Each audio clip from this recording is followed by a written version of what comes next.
ভারত আলোচনার টেবিলে স্বাধীনতা অর্জন করেছে, আমরা রক্ত দিয়ে স্বাধীনতা অর্জন করেছি। কারণ চোখ রাঙানিতে বাংলাদেশের জনগণ ভয় পায় না। বাংলাদেশের জনগণের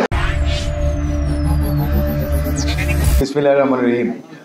স্বাধীনতা ফোরাম কর্তৃক আয়োজিত আজকের এই আলোচনা সভার সম্মানিত সভাপতি, প্রধান অতিথি হিসেবে উপস্থিত আছেন আমাদের সকলের প্রিয় বিএনপি স্থায়ী কমিটির সদস্য জননেতা জনাব মির্জা আব্বাস সহ উপস্থিত জাতীয় নেতৃবৃন্দ।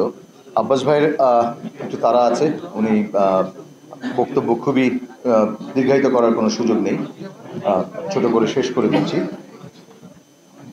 স্বাধীনতা, গণতন্ত্র, ভোটের অধিকার, তিনটি ছোট শব্দ, এটার গভীরতা অনেকটা।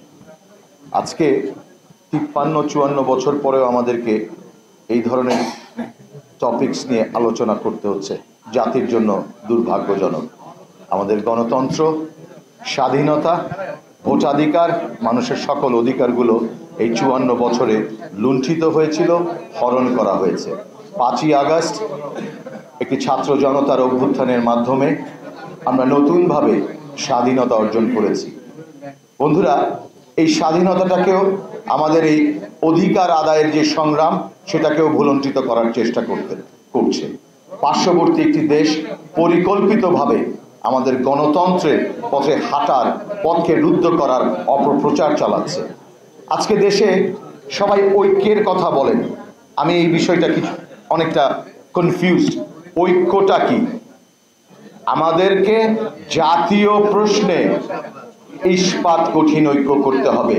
কোথাকার কোন চিন্ময় দাসকে গ্রেফতার করার ফলে ভারতে 2 দিন ব্যাপী সংসদে আলোচনা হয়, আর আমরা বাংলাদেশিরা যারা রাজনৈতিক দল আছে ক্ষমতায় যাওয়ার জন্য আবারও আমরা পাগল হয়ে গেছি।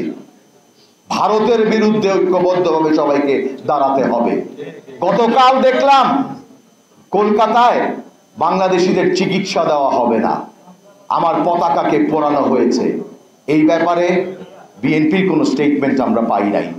জনগণের পালসকে উপলব্ধি করতে হবে, 5ই আগস্টের বিপ্লবের পালসকে উপলব্ধি করতে হবে।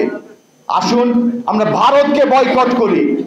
সবাই প্রয়োজনে বিএনপিকে অনুরোধ করব, আমি আপনারা একটি বৃহত্তর জাতীয় ঐক্যের জন্য সেমিনার বা সবাইকে নিয়ে বসার ব্যবস্থা করুন। ভারত যখন তার ন্যাশনাল ইন্টারেস্টে এক হতে পারে, আমরা কেন পারবো না? আমরা যদি ঐক্যবদ্ধ থাকতে পারি, এই সকল ষড়যন্ত্র মোকাবেলা সম্ভব হবে। বন্ধুরা, ভারত আলোচনার টেবিলে স্বাধীনতা অর্জন করেছে, আমরা রক্ত দিয়ে স্বাধীনতা অর্জন করেছি। কারণ চোখ রাঙানিতে বাংলাদেশের জনগণ ভয় পায় না।